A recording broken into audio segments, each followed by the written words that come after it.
14 মে Israel, ফিলিস্তিন ও Iran হুতি যুদ্ধ চলছে জানিয়ে দেব আমাদের হাতে থাকা সর্বশেষ গুরুত্বপূর্ণ আপডেট। আন্তর্জাতিক সংবাদ। ইসরায়েলের সদর দপ্তরে হিজবুল্লাহর ড্রোন হামলা। এরপর জানিয়ে দেব চাপে নয়, জাতীয় স্বার্থেই পারমাণবিক আলোচনায় প্রস্তুত ইরান। এরপর যা থাকছে, গাজায় জাতিগত নির্মূল অভিযান চালাচ্ছে ইসরায়েল। আরও জানিয়ে দেব বিশ্বের ৮০ কোটি প্রাপ্তবয়স্ক মানুষ ডায়াবেটিক্স আক্রান্ত। সর্বশেষ জানিয়ে দেব ইসরায়েলকে নতুন যে হুমকি দিল ইরান।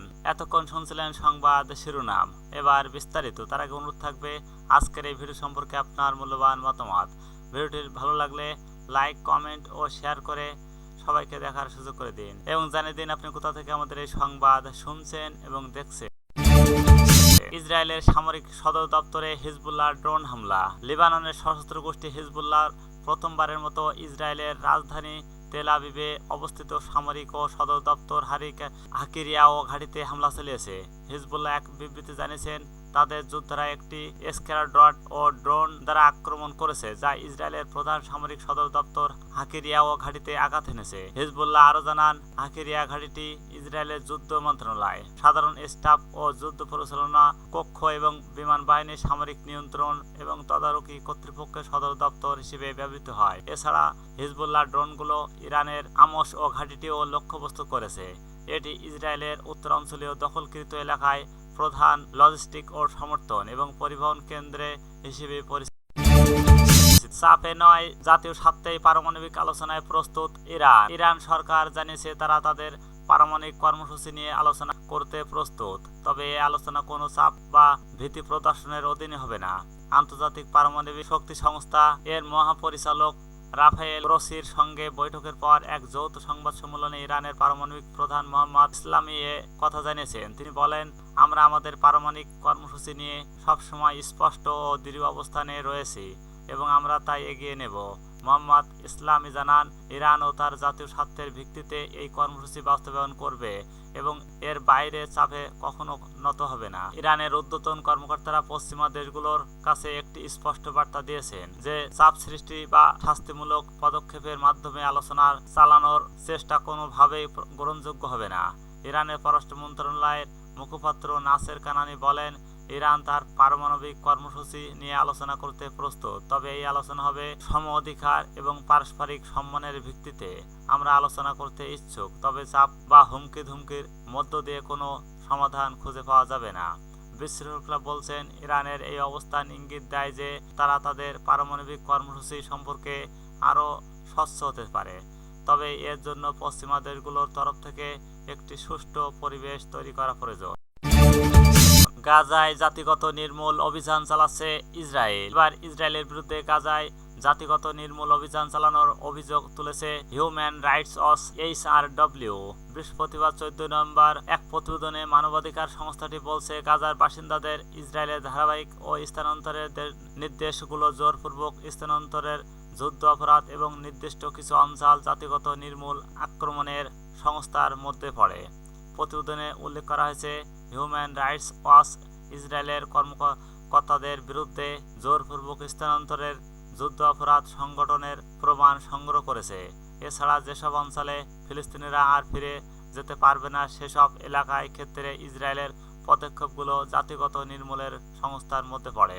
HRW গবেষণা নাদিয়া হাউম্যান জানান, 172 পৃষ্ঠা প্রতিবেদনে এই অনুসন্ধানগুলো বাস্তুচ্যুত ফিলিস্তিনিদের সাক্ষাৎকার, স্যাটেলাইট ইমেজ এবং 2024 আগস্ট পর্যন্ত জনসাধারণের রিপোর্টের উপর ভিত্তি করে প্রস্তুত করা হয়েছে। যদিও ইসরায়েল সরকার দাবি করে যে বেসামরিক জনগণের নিরাপত্তা এবং সামরিক নিরাপত্তার প্রয়োজন এই স্থানান্তর ঘটানো হচ্ছে, তবে হার্টম্যান বলেন, ইসরায়েল স্রেফ সশস্ত্র গোষ্ঠীগুলোর উপস্থিতি সাধারণ মানুষের স্থানান্তরের যৌক্তিকতা হিসেবে ব্যবহার করতে পারে না। আন্তর্জাতিক মানবিক আইন তো সম্পূর্ণরূপে মেনে চলার জন্যই, তাই এর প্রত্যেকটি ক্ষেত্রে তাদের প্রমাণ করতে হবে যে বেসামরিক জনগণের স্থানান্তর একমাত্র বিকল্প ছিল।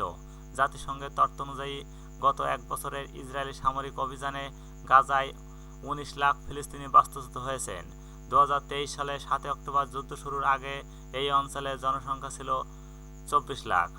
অন্যদিকে এবছরের বেশি সময় ধরে চলা ইসরায়েলি আগ্রাসনে গাজায় এ পর্যন্ত 43,730 জনের বেশি ফিলিস্তিনি নিহত হয়েছেন এবং আহত হয়েছেন প্রায় 1,03,258 জন, যাদের মধ্যে অধিকাংশ নারী ও শিশু।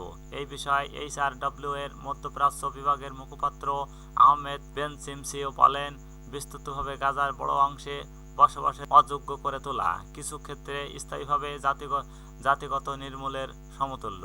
বিশেষ করে প্রতিবেদনে মিশর সীমান্ত বারবার ফিলাডেলফি এবং পূর্ব পশ্চিমে নেট জারিম ও করিডোরগুলোর কথা উল্লেখ করা হয়েছে, যা ইসরায়েল সেনাবাহিনীর দ্বারা সুরক্ষা অঞ্চলে রূপান্তর করা হয়েছে। বিশ্বে 80 কোটি প্রাপ্তবয়স্ক মানুষ ডায়াবেটিসে আক্রান্ত। বিশ্বে 80 কোটির বেশি প্রাপ্তবয়স্ক মানুষ ডায়াবেটিসে আক্রান্ত, যা আগের পরিসংখ্যানের চেয়ে দ্বিগুণ। 30 বছরের বেশি বয়সীদের মধ্যে অর্ধেকের বেশি রয়েছেন যারা চিকিৎসা পাচ্ছেন না। নতুন এক গবেষণায় এমন তথ্য উঠে এসেছে। ল্যান্সেটে প্রকাশিত গবেষণা দেখা যায় 2022 সালে 18 বা তার চেয়ে বেশি বয়স এমন 82 কোটি 80 লাখ মানুষ টাইপ 1 ও টাইপ 2 ডায়াবেটিসে আক্রান্ত ছিলেন। এই সময় যাদের বয়স 30 বছরের বেশি ছিল তাদের মধ্যে 59% চিকিৎসা পাচ্ছেন না বলে জানানো হয়।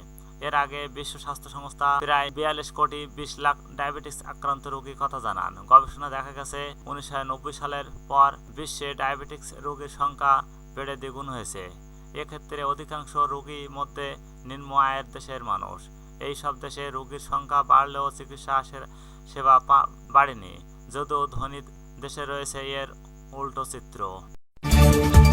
ইসরায়েলকে নতুন যে হুমকি দিল ইরান। ইরানে হামলার জন্য ইসরায়েলের বিরুদ্ধে প্রতিশোধ নেওয়া হবে, এতে কোনো সন্দেহ নেই বলে মন্তব্য করেছেন ইরানের ইসলামী বিপ্লবী গার্ড বাহিনীর IRGC কমান্ডার মেজর জেনারেল সালামি। তিনি বলেন, তোমাদেরকে ইসরায়েল কঠিন শাস্তি দেওয়া হবে, প্রতিশোধের জন্য অপেক্ষা করো।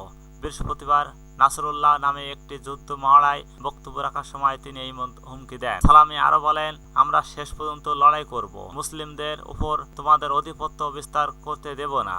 মেজর জেনারেল সালামি বলেন, মুসলমানদের ছাড় দিতে, তাদের উপর আধিপত্য বিস্তার করতে, তাদের ভূমি দখল করতে এবং তাদের ধর্মীয় পরিচয় লুণ্ঠন করতে ইসরায়েল সরকারকে সহায়তা করার জন্য সমস্ত মিথ্যা শক্তি উড়ে পড়ে লেগেছে। কিন্তু ইতিহাস পর্যালোচনা করলে দেখা যায় মুসলমানরা কখনো আত্মসমর্পণ করে না। তিনি বলেন, এই অঞ্চলে প্রতিরোধ যোদ্ধারা তারা দৃঢ় ঐক্যবদ্ধ অবস্থান করছে এবং প্রতিদিন শত্রুর উপর অপূরণীয় আঘাত হানছে। সম্প্রতি হিজবুল্লাহ প্রধান হাসান নাসরুল্লাহকে হত্যার প্রতিশোধে ইসরায়েলে হামলা করেছিল ইরান। পরে ইসরায়েল ফের ইরানে হামলা করে। এবার ইরান সেই হামলার প্রতিশোধ নেওয়ার কথা বলছে, তবে কবে প্রতিশোধ নেবে এ ব্যাপারে কিছু জানাননি দেশটি।